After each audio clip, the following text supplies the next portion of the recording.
विचार कीजिए। तो मैंने कहा कि माँ बाप क्या होता है, आज यही विषय है मेरा। भगवान राम माँ बाप की दर्जा दिए हैं। माँ बाप आजकल देखिए, जब माँ बाप बूढ़ा बूढ़ी हो जाता है ना, तो मियाँ बीबी क्या करते हैं, यानी आपका बेटा पुतोहू क्या करते हैं, आपसे अलग हो जाते हैं। बोलिए, अलग होना चाहिए माँ बाप से? नहीं, भूल करके नहीं, ये पाप करना चाहिए। दुनिया में 4 चीज मनुष्य को एक ही बार मिलता है। वो क्या है? भाई, बहन, माँ, बाप। ये 4 चीज एक ही बार मिलता है और एक ही जन्म में मिलता है। आपने पुण्य किया था, इसलिए आज भाई बहन है दोनों। आपने पुण्य किया था, इसलिए इतना बढ़िया माँ बाप मिला। आपने पुण्य किया था, इसलिए आपने रजदमपुर जैसा जगह में जन्म लिया। आपने अच्छा कर्म किया था, इसलिए सुंदर पति मिला। आपने सब कुछ बढ़िया बढ़िया काम किया था, इसलिए सुंदर सुंदर सब चीज मिला। विचार कीजिए। भगवान राम कहते हैं, मेरे भाइयों, माँ बाप का सेवा करो, माँ बाप को प्यार दो, माँ बाप को रसगुल्ला खिलाओ। माँ बाप की आत्मा क्यों, दिल को जानो कि माँ बाप हमसे क्या मांग करते हैं। लेकिन आज ये कलयुगिया लड़का लड़की माँ बाप को लोग जूता से मारते हैं, चप्पल से दिखाते हैं, माँ बाप को डंडा दिखाते हैं। बोलिए, यह समाज कैसा है कि जिस माँ ने 9 महीना पेट में रखा, माँ की पलक जल गई, आंख की रोशनी चली गई। जब माँ बच्चा को जन्म देती है तो 100 बिच्छू का डंक सहना पड़ती है, वो दर्द होता है। एक बच्चा को जन्म देने में माँ को घाम छूट जाता है और मरणोपरांत होने लगती है। वो बच्चा को फिर पालती है, वो बच्चा जान पर लेटरिन करती है। देखिए, माँ बगल में सोई हुई है, वहां पर कपड़े पर बच्चा लेटरिन कर दिया। माँ बच्चा की लेटरिन भी सूंघती है और सो भी जाती है। ऐसा साहस कलेजा किसमें है? तो माँ में है। वही माँ जब बूढ़ी हो जाती है, अब वो लेटरिन करती है, तो वो बेटा को तो क्या कहती है? हे भगवान, हे घर का देवता, हे छठ में ई कखनी मर जाए जे हमरा छुट्टी मिल जेते, 2 दिन एकरा जगह दे दो। वही माँ बाप है जो आपकी आयु की कामना करता है कि हमारा बेटा बेटी 100 बरस जिए, 200 बरस जिए, ये मेरा आशीर्वाद है। लेकिन जब माँ बाप बूढ़ा बूढ़ी होता है तो बेटा पुतो क्या कहते हैं कि हे छठ मैया, 2टा सूप जरूर कबूल देवो फाजी, लेकिन ये दोनों को ले जा दुनिया से। बताइए, ये जमाना कैसे आ गया है?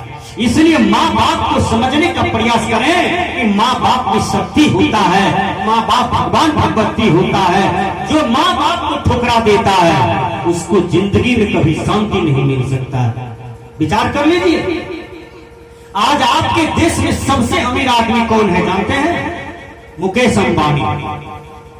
मुकेश अंबानी पहले पेट्रोल बेचते थे।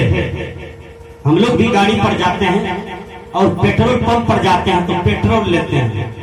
अब पेट्रोल जब लेते हैं तो वहां देखते हैं बहुत से लड़के लोग खड़े रहते हैं। बिहार से बाहर हम भी गए हैं, कई राज्य भी गए हैं, वहां लड़कियां लोग भी पेट्रोल बेचती है, लड़की लोग भी काम करती है, ड्यूटी करती है, और लड़की लोग भी पैसा कमा करके माँ बाप को देती है, घर की मेंटेनेंस करती है। और लड़की लोग जो है वो बढ़िया मेंटेनेंस कर लेती है, माँ बाप को खुश रखती है। ये साहस यदि सुंदर साहस है, वह बेटी को धन्यवाद है, वो बहन को धन्यवाद है जो परिवार को ऊपर उठाने में मदद करती है। विचार कीजिए। तो लड़के मुकेश अंबानी पेट्रोल बेचते थे, कुछ पैसा कमाते थे, थोड़ा सा पैसा कमाए बिजनेस करते हैं, और बिजनेस जब करते हैं तो बिजनेस करते करते करते आज विश्व में उसका 3रा स्थान है। विश्व में, पूरा दुनिया में 3रा स्थान है मुकेश अंबानी का। मुकेश अंबानी 1 साल तक समूचा भारत को बैठा करके खिला सकता है, इतना पैसा है उसको। एक दिन में सुनते हैं 200-300 करोड़ की आमदनी है, एक दिन में 200-300 करोड़। यहाँ एक आदमी यदि 1000 रुपया रोज कमाता है तो माँ बाप से मुंह फुलाता है, टोला टट्टी को नहीं टोकता है, कर कुटुंब से कर कुटुंब को नहीं टोकता है, एकदम मोछ पेलता है कि हमसे बड़ा कौन। लेकिन मुकेश अंबानी जहां 500 करोड़ एक दिन में कमाता है, वो देखिए बेचारे रोटी सब्जी दूध खा करके सो जाते हैं, लेकिन एक बार भी वाणी को गंदा नहीं बोलते हैं, एक बार भी देश के प्रति, समाज के प्रति, इन भाइयों बहनों के प्रति कुछ गंदा बात नहीं बोलते हैं। हमारे यहाँ जब कोई सबसे धनवान हो जाता है तो उसका भाषा गड़बड़ा जाता है। ये कितना ओछापना है, ये कितना गड़बड़ बात है कि थोड़ा सा संपत्ति हुआ तो आप सबको लात मारते हैं। ये कितना अहंकार है, ये कितना रावण वाला भाषा है, ये कितना दुर्योधन कंस वाला भाषा है कि थोड़ी सी धन हुआ, संपत्ति हुआ, सबको लात मारते हैं, सबको गाली देते हैं और किसी को आदमी की दर्जा में नहीं देते हैं। ये हमारी बुद्धि गलत है, ये हमारा सोच गलत है, ये हमारा व्यवहार गलत है। इसलिए संत महापुरुष कहते हैं, क्या कहते हैं कि अपनी सोच को ठीक करो, अपने विचार को ठीक करो।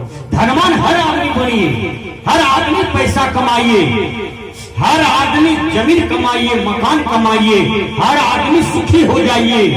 दरिद्र कोई मत रहिए, दरिद्रता पाप है। गरीब कोई मत रहिए, गरीबी पाप है।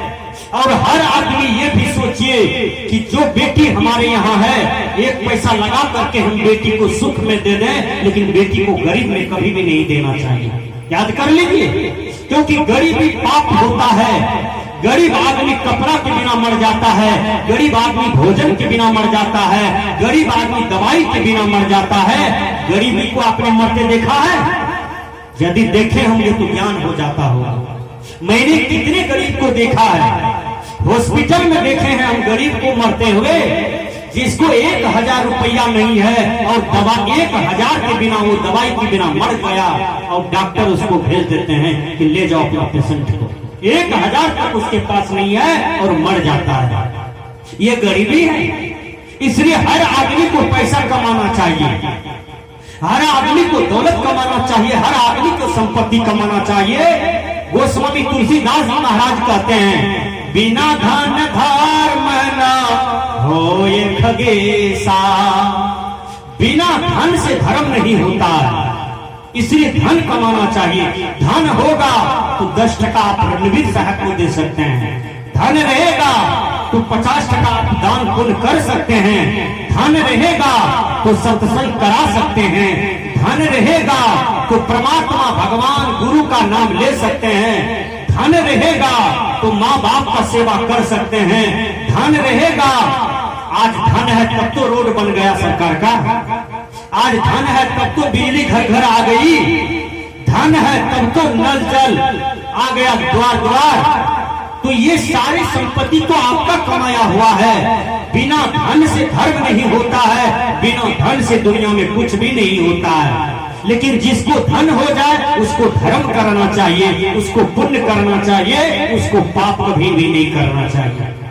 जिस आदमी को धन हो जाता है, यदि वो पाप करना शुरू कर दिया, कहीं मर जाएगा, तो फिर उसको मनुष्य तन में जन्म होगा कि नहीं होगा? यदि हो भी जाएगा तो एक दरिद्र के यहाँ जन्म लेगा, और दरिद्र के यहाँ जन्म लेगा जहाँ पर शिक्षा नहीं मिलेगी, अच्छा भोजन नहीं मिलेगा, सुंदर बुद्धि नहीं मिलेगी, सुंदर ज्ञान नहीं मिलेगा, सब कुछ उसका छुछुंदर की तरह मिलेगा, क्योंकि उसके ही कर्मदंड है। इसलिए सुंदर सोच रखिए, सुंदर विचार रखिए, सुंदर कर्म बनाइए, आपका सब कुछ सुंदर हो जाएगा। मैंने कहा रावण को दौलत हुआ, रावण ने पाप किया। कंस को दौलत हुआ, कंस ने पाप किया। दुर्योधन को दौलत हो गया तो दुर्योधन ने पाप किया। लेकिन भगवान राम भी राजा का बेटा था, उसने पाप नहीं किया। भगवान कृष्ण भी राजा का बेटा था, उसने पाप नहीं किया। भगवान बुद्ध भी राजा का बेटा था, उसने पाप नहीं किया। उसने क्या किया? उसने गुरु भक्ति किया, उसने साधु सेवा किया। इसलिए साधु सेवा दुनिया में श्रेष्ठ होता है। जो साधु की सेवा करते हैं उसकी बुद्धि भी अच्छी होती है, उसका ज्ञान भी अच्छा हो जाता है, उसका सब कुछ कंचन हो जाता है। विचार कीजिए। अच्छा, सीता मैया की बात मैं कह रहा हूं। सीता माँ जो थी वो पतिव्रता नारी है। उसको किसने ज्ञान दिया था? महाराज जनक। जनक जी कहते हैं, बेटी एक ही व्रत एक ही नेमा, काय वचन मन पति पद प्रेमा। हे बेटी, तुम अपने मन वचन कर्म से पति का सेवा करना, पति का पूजा करना। बेटी, पति गरीब हो जाए तो तुम अपने हाथ को काम में मदद कर देना पति को। पति थका हुआ है, उनको बढ़िया से तेल मालिश कर देना, पति का कपड़ा फीस देना, पति को चौका लगा करके अगरबत्ती जला के भोजन कराना, और शाम सुबह पति से आशीर्वाद लेना। बेटी, जीवन धन्य हो जाएगा। अब कोई साधु महात्मा दरवाजे पर आ जाए तो उसको एक लोटा पानी देना, भोजन के लिए पूछना, कम से कम कहना कि महाराज जी एक मुट्ठी चावल भी तो मेरा दान में लेते जाइए, इसको लगा दीजिएगा यज्ञ में। रावण जब साधु वेश बन करके सीता के पास गया तो सीता बोलिए, रावण को भिक्षा देने चला गया कि नहीं? लक्ष्मण रेखा पार कर गई कि नहीं? क्यों? जनक जी शिक्षा दिया था कि बेटी, तुम्हारे दरवाजे पर से साधु भूखे नहीं जाना चाहिए और बिना दान का नहीं जाना चाहिए। जनक जी शिक्षा दिया था। इसलिए बाप की आज्ञा का पालन करने के लिए मां सीता तीनों रेखा को पार कर गई और रावण को भिक्षा दिया जाकर के। सीता को भले अपहरण हो गया, लेकिन बाप के वचन को सीता निभा दिया। विचार कीजिए, पिताजी के वचन को निभा दिया, इसलिए सीता आज घर घर में चली गई। इसलिए घर घर में सीता की पूजा होती है। सीता सती नारी है। सीता लंका गई थी, रावण अपहरण कर लिया, अशोक वाटिका में रखे। सीता स्वच्छ रही। सीता जब आती है तो प्रजा लोग कलंक लगाते हैं, और सीता कहती है प्रजा के सामने में, राजा के सामने में, मंत्री के सामने में कि हे मां भगवती, यदि सीता राम के सिवा किसी को नहीं जानती है तो आज ये सीता, हे मां भगवती, इसको 2 बीत तुम स्थान दे दो, 2 बीत जगह दे दो।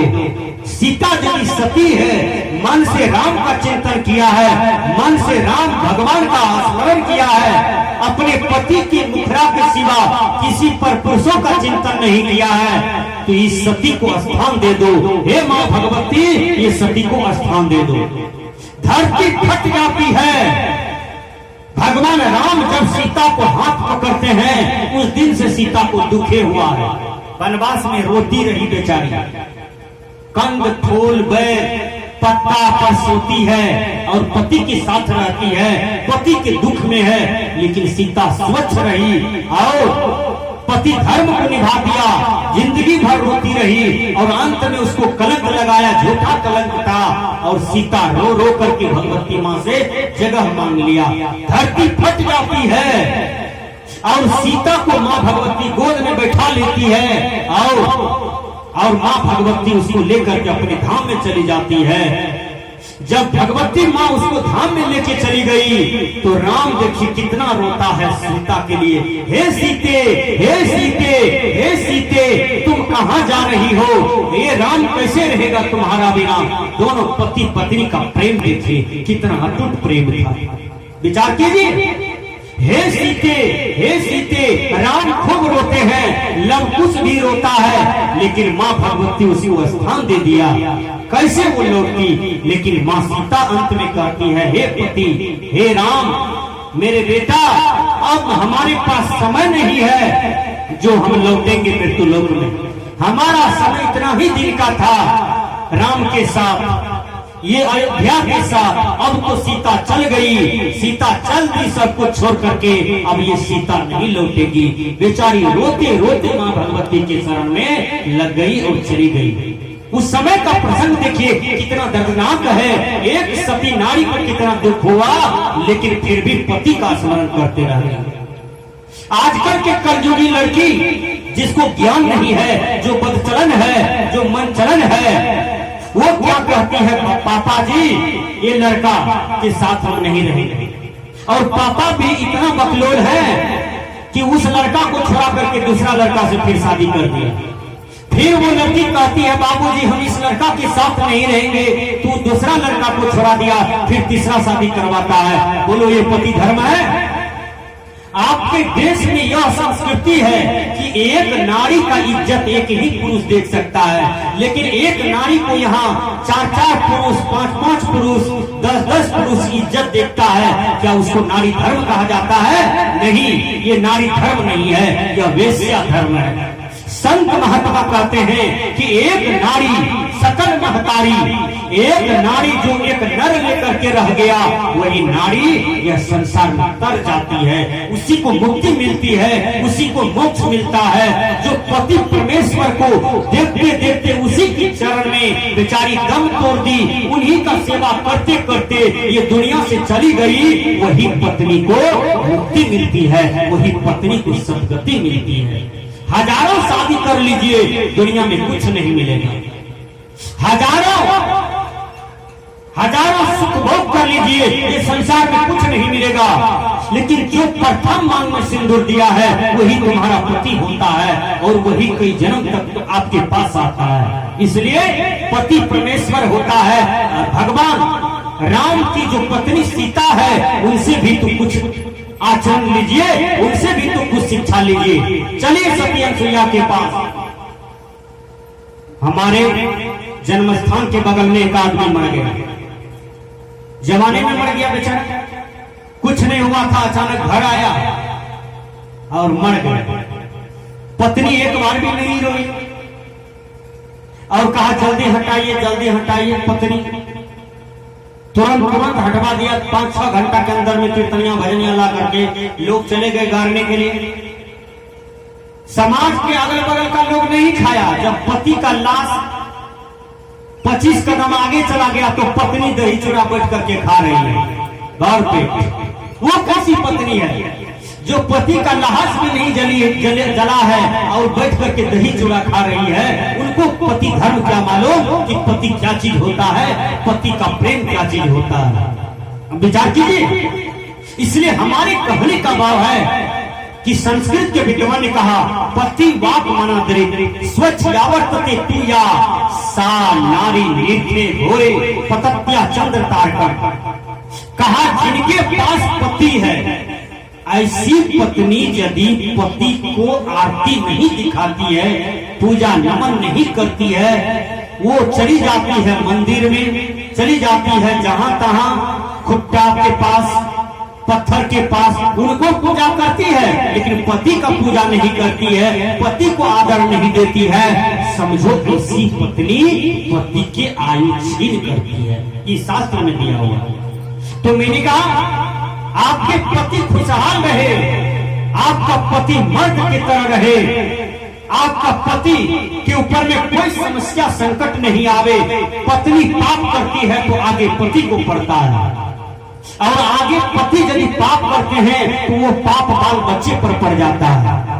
इसलिए किसी भी प्रकार की पाप न करें, पाप से दूर रहें, मन में भी ख्याल न आने दें पाप को। यदि कोई पाप करते हैं, यदि संत महापुरुष से ठोकर लगे तो उस दिन से सुधार कर लीजिए कि मैंने अज्ञान में गलती किया, मैंने बोध अवस्था में नहीं था, इसलिए गलती हुई। अब जब गलती का सुधार करता हूँ, हे गुरु, हे भगवान, अब दुनिया में हम पाप नहीं करेंगे, क्योंकि पाप आदमी गलत बुद्धि से भी करता है और गलत कुसंग में पढ़ करके भी करता है। इसलिए हमने कहा कि यदि आप पति की पूजा करेंगे तो आपको दुनिया में सब कुछ मिल जाएगा। देखिए क्या क्या मिलेगा। एक पटचारा नाम की लड़की है, ठीक से सुनिए, कथा बहुत सुंदर है, और समय से शादी हो गई। पटचारा जब गई ससुराल 3-4 साल रही, उसके बाद सास ससुर को अलग कर दिया, उनसे नफरत करना शुरू कर दिया।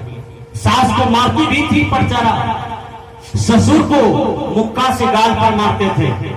पटचारा इतना झगड़िया थे, विचार कीजिए। और पति उसका जो था भोला भाला था, बिल्कुल बेचारे के पास कोई अंतर में नहीं था, उतना दिमाग नहीं था, उसको सीधा साधा टाइप का आदमी था। लेकिन पटचारा सास ससुर को 2 दिन पर मारते थे और आधा पेट भोजन देते थे। बहुत दुख दिया सास ससुर को। सास ससुर का हृदय रोता था, आंख से आंसू गिरता था कि कैसन पुतहू आ गई कि आते आते सब चौखट मेरा गड़बड़ा दिया, सब पलड़ा मेरा गड़बड़ा दिया। विचार कीजिए। एक दिन प्रचारा कहती है घर वाले से कि हे पति, हमको नैहर जाने की इच्छा हो रहा है। उसके पति कहते हैं कि देखो तुम नहरा जाओगे, लेकिन अभी भादो कादो है, पानी का दिन है, इसलिए मत जाओ। चारों तरफ नदी नाला पोखर भरा हुआ है, इसलिए मत जाओ। पति ने आदेश किया। पति गए हल चलाने, पटचारा किया। 3 बच्चा था उसको, तीनों बच्चा लेकर के नहरा चल दिया। जो बदचलन होता है वो पति रहते हुए भी साया सारी बलोज लेकर के टेम्पो पकड़ करके भाग जाता है। विचार कीजिए, आपका मर्यादा नहीं हो। आपका मर्यादा तब होगा जब आप पति के साथ कहीं जाते हैं और कहीं से आते हैं। इसमें नारी के धर्म का मर्यादा होता है। विचार कीजिए। तो मैंने कहा कि पति गए हल चलाने के लिए, पटचारा बच्चे को लेकर के चली जाती है और जा रही है। जाते जाते जाते 10 कोस चली गई। उधर हल चला करके जब वो आते हैं तो देखा मेरी पत्नी घर में नहीं है। तो वो क्या करती है, माँ से पूछता है कि माताजी मेरी पत्नी कहाँ है। करके चारों बच्चे को लेकर के, कुछ सामान लेकर के वो चली गई नहरा। बेचारा दुआनी रखा, पैर को जोड़ा, पैर धोया, कपड़ों नहीं पहना, सोचा कहाँ है नहीं है। ससुराल के रास्ता वो भी पकड़ लिया। तेज से थोड़ा तेजी होकर के चला और पत्नी को जाकर के आधे रास्ता में पकड़ लिया। बेचारा समझदार था, कहा कि यहाँ लड़ाई झगड़ा रास्ता में करेंगे तो अच्छा नहीं होगा, इनको घुमा करके ला देते हैं। देखिए वो बेचारा कुछ पाप भी करती थी, और पाप का परिणाम क्या होता है कि वह पति के साथ में तो जा रही थी अब ससुराल मैके, लेकिन बीच में क्या क्या आई। इंग्लिश के विद्वान ने कहा there are crazes in everyone's life. प्रत्येक मानव के जीवन में संकट आता है, समस्या आता है, लेकिन जो वीर होता है, जिनके पास सद्बुद्धि होता है, वो समस्या का हल कर लेता है। और जो जिनके पास सद्बुद्धि नहीं है, उस समस्या हल करने से गड़बड़ा जाता है। इसलिए हर आदमी के जीवन में सद्बुद्धि चाहिए, और उसका निर्माण ये सत्संग में होता है, ये संत महात्मा के पास होता है। सद्बुद्धि कहीं दिखता है। बनमनखी गए हैं, पूर्णिया गए हैं, बाजार में देखे हैं कहीं सद्बुद्धि लोग बेच रहा है 5 टका किलो, 10 टका किलो। सद्ज्ञान बेच रहा है, आत्मज्ञान बेच रहा है 160 टका किलो कहीं बिक रहा है। इसी सत्संग पंडाल में सद्बुद्धि होता है, सद्ज्ञान होता है, और संत महात्मा से प्राप्त होता है।